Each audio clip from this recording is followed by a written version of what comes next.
네, 어제부로 문재인 정부 1기 내각 인선이 모두 마무리됐습니다. 새 정부 출범 꼭 이후에 54일 만의 일인데요. 네, 최진봉 성공회대 교수, 김광덕 전 한국일보 정치부장과 함께 정치권 분위기 살펴보겠습니다. 두 분 어서 오십시오. 네, 안녕하세요. 안녕하십니까. 네, 자 54일 만에 새 정부 출범, 내각 인선, 일부 1기 문재인 정부 1기 내각 인선이 마무리가 됐습니다. 네.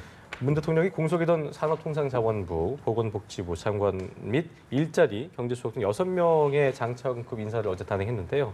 사실상 매듭이 됐다고 봐야 되겠고, 그렇죠. 일단 1기 내각의 특징을 먼저 살펴볼 필요가 있을 것 같아요. 직업으로 보면 교수 출신들이 좀 많이 많더라고요. 임명이 된 것 예. 같아요. 저한테는 연락이 안 왔습니다만 교수 출신들이 많은 것 같고요. 네. 그래요. 그 다음에 이제 또 시민사회단체에서 일하신 분들도 좀 많이 있는 것 같고 예. 지금 보면 그 교수 출신들이 현재 장관 후보자를 포함해서 장관급으로는 전체 17명 중에 6명, 35.3%를 차지하고 있고요. 예. 수석 비서관 및 보좌관 이상 15명 중에 교수 출신이 40%, 6명이 포함되어 있습니다. 그래서 그게 좀 특징이라고 볼 수 있고 지역별로는 호남과 영남을 좀 비슷하게 안배를 한 그런 특징을 보여주고 있어요. 우려와 또 기대가 함께 있다고 봅니다. 첫째 우려라고 하면 아무래도 교수 출신들은 공직에 몸담은 적이 없어서 공직사회를 잘 리드해갈 수 있을까 하는 우려가 있긴 하지만 또 기대라고 하면 내부에 있는 사람들은 내부의 그 어떤 시스템에 젖어 있기 때문에 개혁이라고 하는 부분을 제대로 해낼 수 없는 그런 한계가 있어서 외부에서 들어간 분이 개혁을 해낼 수 있는 어떤 신선한 바람을 불어넣을 수 있다는 그런 장점이 있다고 볼 수 있겠습니다. 그래서 이 기대와 우려가 함께 있기 때문에 이분들이 과연 얼마나 잘 일을 해내느냐가 결국 문재인 정부와 1기 내각이 오래 갈 수 있느냐 아니면 또 문제가 되면 중간에 또 바꿀 수도 있는 거 아니겠습니까? 그런 차원에서는 이분들이 능력을 잘 발휘해 주길 바라고 문재인 정부가 사실 이제 박근혜 전 대통령이 했던 일들에 대해서 개혁이라고 하는 부분을 좀 바꾸려는 의도를 갖고 있기 때문에 그런 부분들을 얼마나 잘 실현해내느냐 또 거기에 대한 기대감 때문에 사실은 외부에 있는 교수들이 많이 임명이 된 게 아닌가 하는 생각이 듭니다. 예. 개혁에는 굉장히 적합한 인사들이나 실무 경험은 부족하다라는 그래요. 비판 어떻게 보십니까? 네, 그렇죠. 이번에 인사 17명의 장관을 보면은 대부분 이 문재인 대통령하고 대선 과정에서 여러 가지 이 대선 공약을 같이 만들고 철학을 공유해온 사람들이 대부분이다. 그래서 굉장히 또 개혁을 내세우고 있기 때문에 개혁성에서는 굉장히 앞서 있는 사람들이 많은데, 예. 그런데 실무 대부분 이제 교수 출신이 많지 않습니까? 근데 이제 이번 장관 중에 장관 17명 중에 6명이 교수 출신이고, 예. 그다음에 청와대 보좌진 수석 비서관과 보좌진 15명 중에 6명이 교수 출신이거든요. 예. 교수 출신들은 여러 가지 이론상으로 많이 압니다만 실무 경험이 좀 적기 때문에 과연 그러한 개혁의 어떤 의혹을 과연 실무적으로 뒷받침할 수 있느냐 하는 이러한 그런 의문이 들 수는 있는데 제가 보기에 또 오히려 내부에 또 너무 많이 알면 개혁을 제대로 못하는 게 있거든요. 서로 장단점이 있기 때문에 앞으로 어떤 식으로 실제로 일을 하느냐 그건 사람에 따라 좀 다른 차이가 있을 수 있을 것 같습니다. 그래서 어떻든 이번 인사의 특징을 보면은 교수 출신이 많다는 것도 있지만 일단 그 17명 중에 김동연 경제부총리하고 강경화 외교장관을 제외하고는 대부분 4가지 중에 하나예요. 노무현 정부 청와대 출신이거나 예. 그다음에 현재 대선 캠프 출신이거나 더불어민주당 그리고 시민단체 출신의 이런 출신인데 이거를 이제 야권에서는 코드 보훈 인사 아니냐 이렇게 이야기하고 있는데 근데 이제 홍준표 대표도 얘기했듯이 누구를 쓸 것인지는 정권의 마음이다. 그래서 저는 그래서 누구를 쓰느냐 어떤 사람들 쓰느냐 하는 거는 큰 문제가 될 것 같지는 않고 네. 과연 이 사람들이 도덕성을 제대로 갖추고 있느냐 일을 제대로 할 수 있는 어떤 능력을 갖고 있느냐 이게 중요한 것 같고 어쨌든 지역 안배는 이번에 제대로 이루어진 것 같습니다. 예. 그리고 지금 말씀하신 대로 측근이든 비측근이든 능력도 우선시가 됐다고 봐야 되겠죠? 예, 그렇죠. 예, 알겠습니다. 자, 국회 얘기를 좀 해보겠습니다. 6월은 공전만 계속됐었고 그랬죠. 7월 임시국회가 시작이 됐는데요. 예. 문재인 정부 첫 추경 예산안 심의에 국민의당과 바른정당이 일단 참여하는 쪽을 가닥을 잡았지만 여전히 한국당은 심의조차도 아직 강경한 태도를 보이면서 보이콧을 하고 그렇죠. 있습니다. 예. 일단 추경안이 통과가 되겠고 더 이상 공전을 거듭하면 좀 서로 다 힘든 상황일 수 있기 때문에 어떻게 좀 예상하십니까? 저는 이제 통과된다고 보고 7월 임시국회에서는 반드시 통과될 수 있도록 하는 게 필요하다고 보고요. 다행인 것은 자유한국당을 제외한 나머지 정당들이 심사에 돌입을 했어요. 네. 오늘 한노위를 포함해서 여러 상임위원회에서 추경안 심사가 시작이 됐기 때문에 어떤 형태로든 진행이 될 것으로 보여집니다. 다만 이제 추경안 심사를 한다고 해서 반드시 통과된다는 보장은 없는 거니까. 일단 살펴보겠다는 그렇죠, 얘기인 거죠. 그렇죠. 그러니까 7월에 하는 것이 이제 더불어민주당이나 정부 입장에서는 7월 임시국회 안에 해결되기를 바라는 것이지만 이게 좀 늦어질 가능성은 충분히 있어요. 야당 예. 입장에서는 뭐 들여다보다가 문제가 있거나 아니면 제대로 쓰여지는 게 아니라고 생각하면 그렇죠. 바꾸라고 요구할 가능성이 있거든요. 그건 이제 협상의 과정이 필요한 부분이니까 제가 볼 때는 일단 중요한 것은 시작은 했다는 거예요. 예. 그러니까 이게 아예 시작도 안 하고 꽉 막혀 있는 상황이라고 하면 답답하지 않습니까? 그렇죠. 그리고 이게 네. 인사청문회가 연계가 되면서 자유한국당 같은 경우는 아예 심사에 들어오지도 않는 상황이 됐다가 어쨌든 이제 인사청문회 좀 별개로 심사가 시작이 됐으니 희망은 보인다고 봅니다. 예. 또 정부 입장에서 일정 부분 야당의 요구를 받아들일 가능성도 있어서 추경안이 빠른 시일 안에 된다고 하면 7월 말에 7월 임시국회에 통과가 될 가능성이 있다고 보여지고요. 정부나 이제 더불어민주당이나 정부 입장에서 이 부분을 강력하게 추진할 걸로 보여집니다. 본회의 통과 같은 경우에도 만약에 자유한국당이 반대를 하면 나머지 정당들과 함께, 나머지 야당들과 함께 상정을 해서 통과시킬 가능성도 있다. 그래서 더불어민주당이나 정부 입장에서는 가능한 한 7월에 통과를 목적으로 하고 있기 때문에 자유한국당이 끝까지 반대하면 자유한국당을 제외하고 나머지 야당들과 협력해서 통과를 시킬 가능성은 충분히 볼 수 있다. 그렇게 할 수 있겠습니다. 네, 그래요. 최 교수님께서는 이제 자유한국당의 참여가 없더라도 예결위에서 단독으로 상정할 수 있을 것이다라는 입장을 보여주셨는데 어떻게 그렇습니다. 전망하십니까? 예, 그 여당은 뭐 자유한국당이 참여 안 하게 되면 우리 단독으로라도 그리고 바른정당, 국민의당과 함께 처리할 것이다라고 계속 그런 식으로 이제 엄포를 놓을 겁니다. 네네. 그런데 실질적으로 자유한국당을 제외하고 이렇게 통과시키는 그렇게 되는 경우는 거의 없을 거로 보고요. 실질적으로 그러면은 국회 운영이 여야 간의 어렵죠. 어떤 예. 합의와 협치라고 하는 게 최소한도로는 그런 게 적용이 돼야 되기 때문에 아무리 싸우더라도 그래서 저는 결국에는 이런 과정 속에서 저는 자유한국당이 그 추경 심사에 당연히 참여할 수밖에 없고 그 다음에 같이 이제 통과하는 처리하는데 참여할 거로 저는 예상이 되고요. 단지 이제 시기가 문제라고 봅니다. 그래서 예. 그게 7월 국회에 저는 이왕 하는 거면은 7월 국회에서 빨리 효과가 나도록 하는 게 바람직하다고 봅니다만은 예. 7월 국회에 되거나 아무리 늦어도 8월 국회에서까지는 처리되지 않을까 이렇게 예상을 하는데 어쨌든 자유한국당도 이 점에서는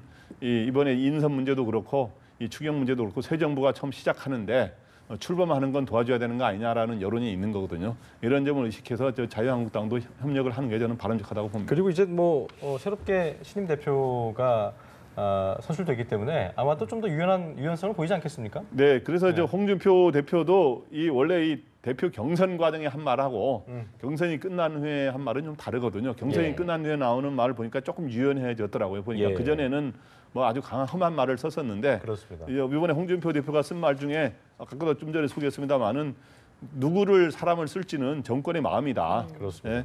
그래서 출범을 우리가 막는다는 말은 안 들게 할 것이다. 이런 이야기를 했기 때문에 이것도 마찬가지 인사 문제뿐만 아니라 추경에도 이게 적용이 돼서 결국에는 협력하는 쪽으로 나오지 않을까 이렇게 생각이 됩니다. 알겠습니다. 자, 국민의당 지금 뭐 가장 큰 이슈가 되고 있는 부분인데요. 문준영 씨 의혹 제보 조작 사건. 어제 이제 진상조사단이 이유미당원의 단독 범행이라고 결론을 조속하게 지었습니다. 하지만 뭐 여전히 의혹은 더 커 보이는 상황인데 일단 어제 당 관계자들이 줄줄이 검찰 조사를 받았는데 이 세 사람 조성훈 전 비대위원 그리고 이준서 전 최고위원 김인원 전 부단장 세 사람의 발언을 좀 들어보시고 계속해서 대담해 보겠습니다. 함께 해보시죠. 제가 인지했는 가장 중요한 부분은 이것이 뭐 누가 조작을 했느냐의 문제보다는 허위인 사실이 가장 중요하다고 생각을 했기 때문에 그 부분은 이제 제가 바로 인지를 하자마자 전달을 드릴 분들에게는 전달을 드렸습니다. 조작 사실 언제 아셨습니까? 25일 날 알았습니다. 조작 지시한 거 없고요. 윗선에서 지시한 것도 없습니다. 당의 공식 통로를 통해서 경로를 통해서 우리에게 넘어온 겁니다. 안철수 후보가 바보입니까? 조작 사실 알았다면은 그걸 기자회견하도록 허용을 하겠어요? 저희는 이것이 사실로 알았습니다. 개인적으로는 정말 비참하고 저도 몰랐기 때문에 안 대표님도 몰랐을 것입니다. 네, 일단 뭐 보시는 대로 모든 관계자가 이유미 씨가 단독 범행이었고 윗선은 알지 못했다라고 입을 모으고 있습니다. 예. 이 상황을 어떻게 좀 지켜보고 그 있습니까? 일단은 조작은 이유미 씨가 한 건 분명한 것 같아요. 네. 그 부분에 대해서는 뭐 논란의 여지가 조작의 없는 것 같아요. 주체는? 그렇죠. 예. 그런데 문제는 이걸 검증하는 과정이나 알았음에도 불구하고 이거를 발표했느냐 안 했느냐 이건 이제 또 다른 문제지 않습니까? 그렇다고 하면 이제 책임은 또 다른 책임을 또 져야 되는 상황이 되는 것이고요. 네. 근데 오늘 얘기했던 내용들하고 좀 다른 점을 쳐다보면요 이런 거예요. 아까 조성은 그 비대위원이 와서 했던 얘기는 24일 날 들었다 이렇게 얘기를 하고 있어요. 그렇죠. 네. 24일 날 이유미 씨한테 들었고 저 그 얘기를 듣자마자 바로 있다고 하지 않았어요? 바로 전달했다고 그랬어요. 누구한테 전달했냐면 안철수 계 의원들 또 안철수 계 캠프에 참여한 분들 이런 분들한테 얘기를 했다고 그랬어요. 그런데 지금 이준서 최고위원은 그 뭐라고 다음날 했냐면 알았다고 그 다음날 그러는데 알았다고 이게 좀- 그랬거든요. 그 말이 안 맞잖아요 지금. 그러니까 이런 게 문제인 거예요 사실은. 그러니까 비대위원 얘기는 조성은 비대위원 얘기는 그 날 듣고 나서 바로 심각성을 깨닫고 측근들에게 다 얘기했다고 얘기를 했어요. 안철수 측근들에게. 그랬는데 그렇다면 제가 볼 때는 저 최고위원도 분명히 이준서 최고위원도 그 안에 들어있을 가능성이 있다는 그럼요. 거죠. 예. 그런데 자기는 25일 알았다고 얘기를 해요. 그럼 말이 안 맞는 것이고 또 한 가지는 이유미 씨가 예를 들면 문자를 보냈는데 안철수 대표가 3번이나 문자를 답장을 안 했어요.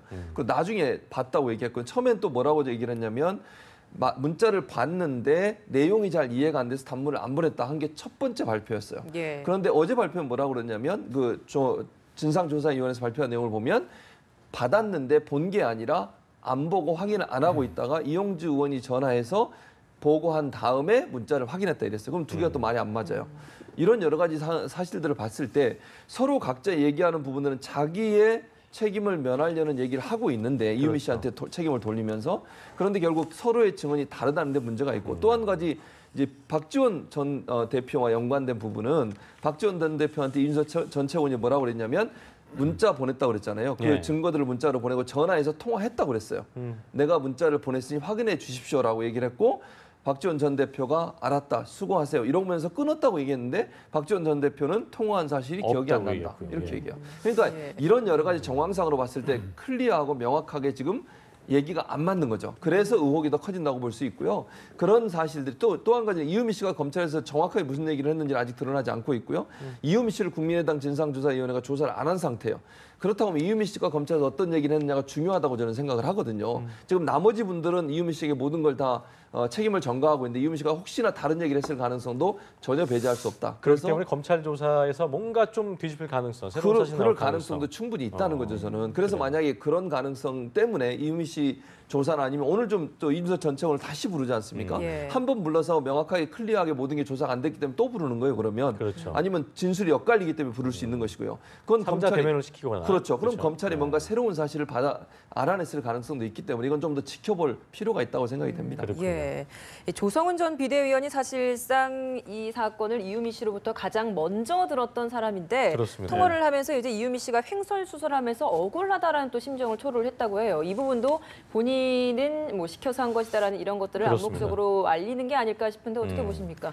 그래서 조성은 전 비대위원이 이유미 씨가 횡설수설하더라 하는 말은 뭐냐하면 예. 이유미 씨는 자기가 조작을 했다는 거는 이제 인정하고 있지만 당의 지시를 받았다고 말하고 있지 않습니까? 예. 근데 이제 이거를 횡설수설하고 있다라고 하는 거는 사실은 이유미 씨의 단독 범행이라고 하는 걸 주장하려는 측면에서 횡설수설이라고 하는 것 같아요. 당의 지시를 받았다라고 하는 말 자체가 좀 횡설수설이다라고 예. 해서 뭔가 당을 보호하기 위한 입장에서 이야기를 하고 있는데 과연 지금 당의 일관된 입장은 당 관계자들이 모두 이유미 씨의 당원의 단독 범행이다라고 이렇게 주장을 하고 있는데 여기서 남는 의문점들이 계속 좀 말들이 조금씩 다르고 예. 이 의문점들이 있기 때문에 일단 오늘도 이준서 전 최고위원을 이제 불러 조사하지 않습니까? 결국에는 두 사람이 결국에 직접 접촉하면서 상의한 사람이 이준서 전 최고위원이기 때문에 과연 두 사람을 대질 신문했을 때 엄격하게 따져 물었을 때 과연 어떤 식으로 됐느냐 이렇게 해서야 뭔가 당이 어느 정도 관여했는지가 나올 거로 보이고요. 근데 이제 어떻든 당은 부실 검증했다는 책임에서는 면할 수가 없는 거고 예. 또 하나는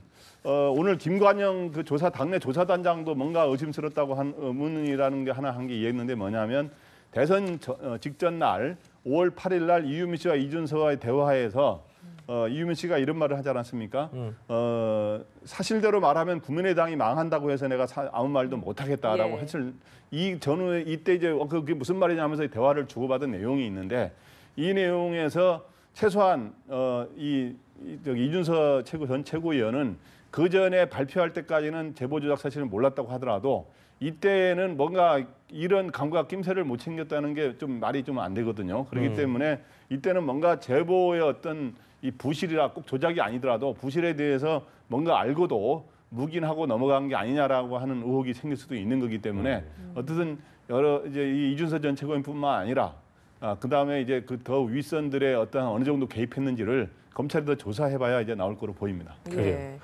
그리고 안 전 대표의 어떤 입장 발표가 굉장히 관심을 모았었지만 아직까지는 그렇죠. 나오지 않고 있고요. 일단 그 과정에서 보니까 아까도 말씀하셨지만 25일 이용주 의원의 전화로 뭐 관련 내용 보고받고 크게 놀랐다고 했는데 아까 말씀했던 대로 그 조성호 의원이 처음 얘기한 게 24일이었기 때문에 그렇죠. 하루 이 큰 이슈를 그렇죠. 하루 맞아요. 동안 당사자니까 예. 당시의 주인공이었기 때문에 예. 안 전 대표한테 알리지 않은 것도 그렇죠. 좀 석연찮은 부분인 것 그건 같아요. 이해가 안 돼요. 무슨 네. 말이냐면 그 당시에 대통령 후보지 않습니까? 예. 후보에게 그렇죠. 이런 아주 중요한 일을 한 명이 들은 것도 아니고 측근들이 많은 사람이 들었어요. 그렇다고 하면 누군가 한 명은 보고했을 가능성이 저는 있다고 봐요.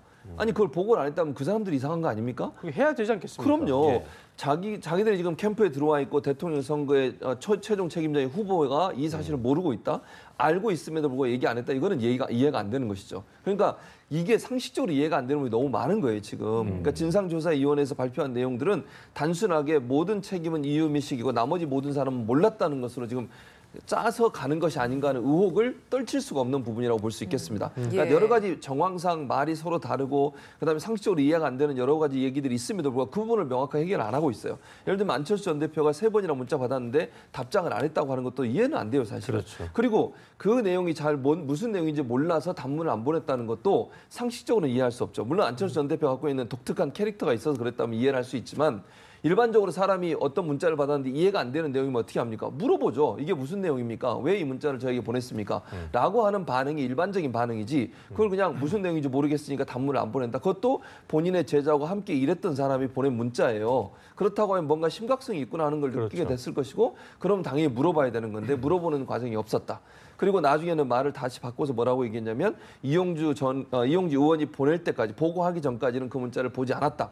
이렇게 말이 바뀌었어요. 이 부분도 사실 진상조사위원회에서 명확하게 밝혀야 될 텐데 그런 내용은 전혀 밝히지 않고 책임이 없다는 쪽으로만 결론을 내려버리니까 이 결론이 맞으면 다행이지만 만약에 검찰 조사와 다른 면이 나타나게 되면 국민의당의 진상조사도 허술하다는 비판을 받을 수밖에 없고 더 큰 후폭풍을 맞을 가능성은 더 있다고 보여집니다. 그래요. 네, 뭐 아무쪼록 정말 많은 의문점들이 남아 있지만 검찰 조사 끝에 결국 이제 진상조사단과 정말 똑같은 결론이 나온다고 하더라도 이게 결론적으로는 뭐 부실 검증 책임 그렇습니다. 어떻게 피할 수 없을 것 같습니다. 김성호 전 공명선거 추진단장이 어제 추진단의 수석 부단장이 어제 나와서는 자신들은 할 수 있는 최선을 다했다라고 굉장히 자신 있게 그렇죠. 이야기를 했었는데 여기에 대한 책임 피할 수 없을 것 같은데요. 네, 부실 검증 책임은 피할 수가 없는 것 같습니다. 그런데 어저께 김성호 부단장 같은 경우는 뭐 저희들도 같은 언론인으로서 그렇죠? 같이 예. 취재 현장에 같이 있던 네. 선배인데 기자로서 자기는 최선을 다했다고 검증도 최선을 다했다고 어떻게 해명을 했는데 저희들 일반적인 상식으로 볼 때 누가 굉장히 이 선거판을 흔들 수 있는 그런 중요 제보가 들어왔을 때 과연 이러한 녹취록이 있고 할 때 이게 누구냐? 과연 우리가 그 신원을 숨기더라도 최소한 우리는 핵심 지도부는 알아야 되지 않겠냐? 과연 이 사람이 누구냐 하는 이 신원 확인을 하지 않았다는 것 자체가 네. 저는 검증 부실이라고 보고요. 이러한 것들에 대해서는 정치적인 이런 도의적인 책임은 예. 면할 수가 없는 것 같습니다. 그리고 어떻든 검찰 조사는 당에서는 지금 이유미 씨의 단독 범행이라고 이렇게 하고 국민의당도 속았다 이렇게 하고 있지만 네. 과연 국민들이 과연 그대를 믿겠느냐. 그래서 저는 검찰 수사는 최소한 이 단순한 검증 부실 책임뿐만 아니라 뭔가 이 당에서도 어느 정도의 이 제보의 부실성을 알면서도 묵인한 부분, 최소한 이런 부분에 대해서까지는 검찰의 수사 결과 그 정도 이상은 나오지 않을까 이런 그래요. 생각입니다. 예. 검찰의 수사 결과 또 그로 인한 어떤 국민의당의 책임 수위 이런 것들이 어떻게 이루어질지 저희가 좀 관심을 갖고 지켜봐야 할 것 같습니다. 지금까지 최진봉 성공회대 교수 그리고 김광덕 전 한국일보 정치부장과 정치권 분위기 자세히 살펴봤습니다. 두 분 고맙습니다. 고맙습니다.